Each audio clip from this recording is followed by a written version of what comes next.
First of all, these placards on the table, drawn, designed, and painted by my lovely daughter, Chelsea. The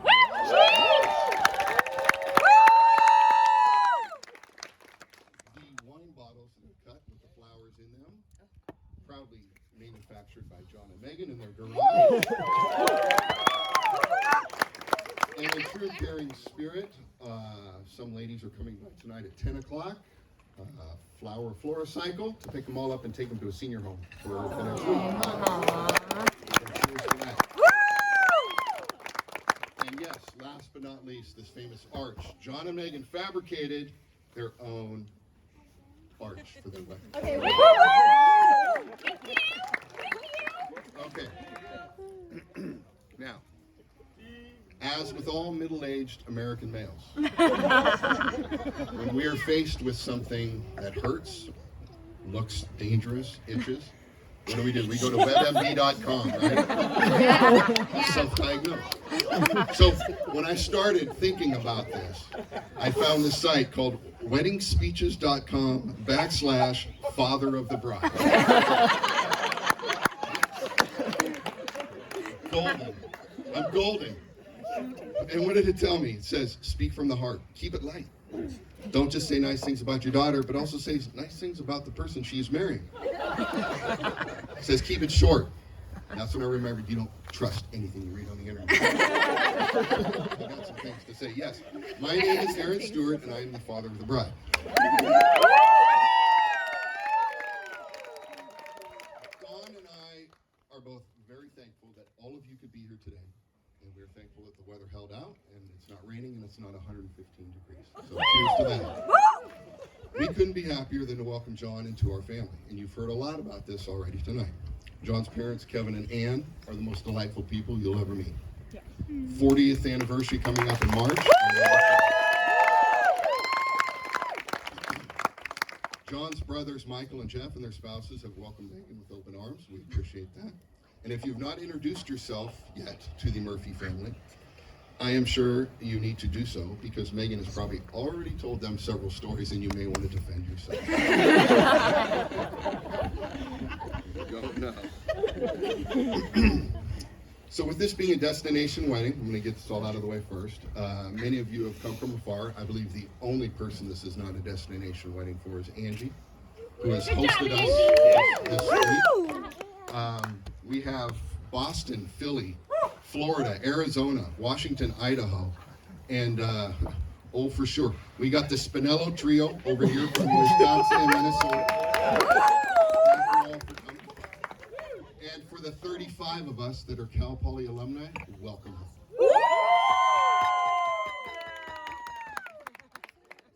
We are also pleased that Poppy, Phil, and Deanna could be here with us today. Unfortunately, for some of the grandparents, the trip was too far and too much to take. And I do also know that two of Megan's biggest admirers, who her grandmothers, are not with us anymore, and they would have given anything to see you today.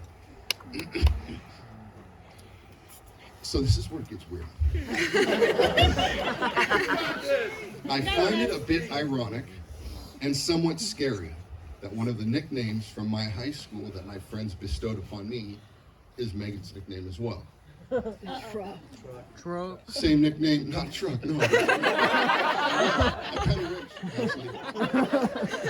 Megan was given a nickname by not only her brother and her sister, but also by 8 of her college roommates, as well as some of her high school friends. And that nickname is Mom. Yes.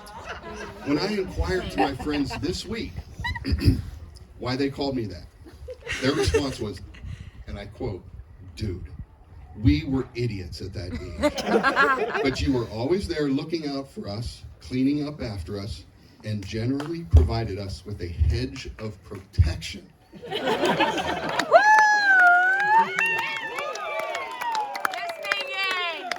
Now, Megan's roommates gave her that nickname because she's always overwhelmingly there to take care of others, basically take care of everything. I am glad I am no longer called Mom, but this nickname suits her well and is why I think she enjoys her line of work so much today. Now, this is where it gets fun. I believe this nickname started when Megan was 2.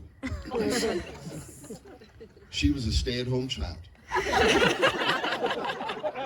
She and Dawn were together all day, right up until Dawn's 30th week of pregnancy with the twins. That's when the doctor told Dawn to go home and go to bed and not get up for 7 weeks. Instantly, Megan went from being a stay-at-home child to a daycare kid. Several days, I would drop her off at 8 a.m. and be the last one to pick her up at 6 p.m. This kid would be beat tired, I could tell, but she never complained. And she always wanted to show me what she'd done at school that day.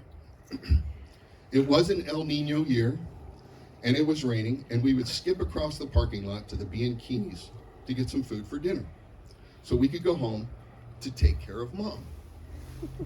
That was our job now. We were a team. Don't cry. We would make dinner. I would get the high chair set up in the bedroom so we could eat together as a family. After that, without fussing or complaining, she would go through bath time, book time, and bedtime, just so we could get up and do it all over the next day.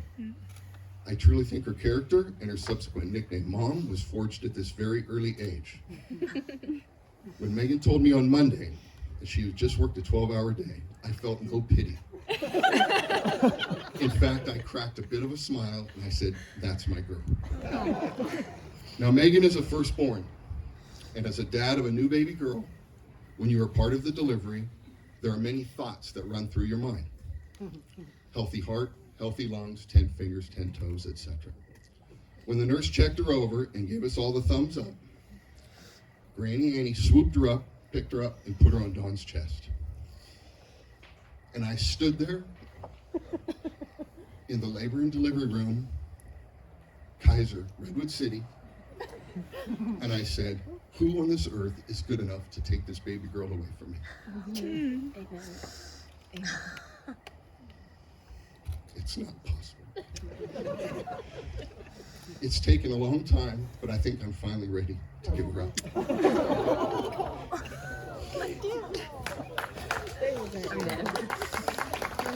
We are delighted to welcome John into the Stewart family.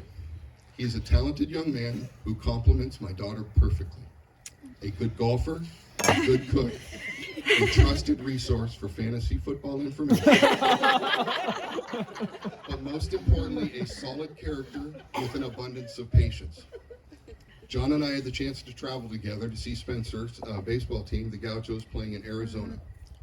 4 baseball games, 3 rounds of golf, 2 airplane rides, and a shared hotel for 3 nights, and I still have no complaints. I am looking forward to many more adventures and gatherings with these two and with the Murphy clan.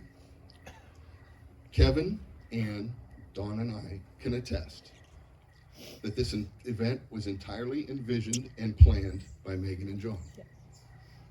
This is what they wanted. This is their day. You are the ones they truly love, and they wanted to celebrate with you. And in closing, my final words are this: patience, respect, embrace the moment, and get busy living. And with that, cheers.